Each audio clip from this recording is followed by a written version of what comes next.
I remember when I was a rector of a big church in Oxford, St Aldrich's Church, and we did a lot of evangelism, and I thought I knew a bit about it. And lo and behold, our clergy gathering that happens every now and again invited a very high church clergyman from the East End of London to come and talk about evangelism. And I confess to my shame that I thought, I'm not sure that I need to go to this. What am I going to learn from this guy? Well, I don't remember much what I did learn from him, except at the end, he got us all to work on a question. And this was the question: do I burn with a passion that is almost a flame to bring other people to Christ? Isn't that a brilliant question? Do I burn with a passion that is almost a flame to bring other people to Christ?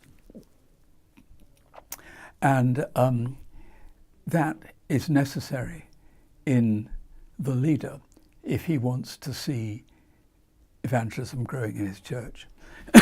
You've got to have that passion yourself, and that passion is relit. The fire, the embers of that fire are fanned into flame by going back to Calvary in imagination and seeing what Jesus Christ did for me there.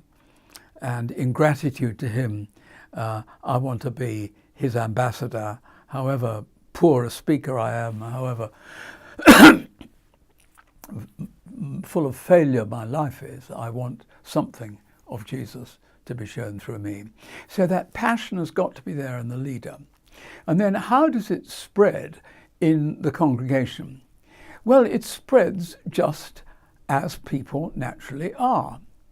For instance, one night when I was in this church in Oxford, where we'd concentrated a lot on evangelism and on training people, ordinary members of the congregation in evangelism, I went to see a woman in the church, and she welcomed me with open arms when I got to her house. And she said, "Michael, come and sit down. Come and sit down. Look, this chair that you're going to sit in, my friend came and sat in that chair. We'd often had many talks, and she came the other night, and I had the joy of leading her to Jesus." Now, that is natural evangelism happening by an ordinary member of the congregation. That's how it spreads. And of course, it can spread in any context. I remember once being taken on a yacht in Canada by some rich people, and they gathered round me and they asked, what is it that makes you tick? There's something different about you. And so it was very easy to tell them. When I was in the army, coming back from supper one night into the barrack room, the lads had seen the life and the difference that a few of us had who were Christians, and they gathered around and said, "Michael, what is this Christian business? Tell us about it." So it can spread in any place, in any context, if the passion is there. And that's really what you want in a church, isn't it? You want to see managing directors and porters in a hospital and people at all sorts of levels ready to say something about whose they are and whom they serve. That, I think, is the main way in which it spreads.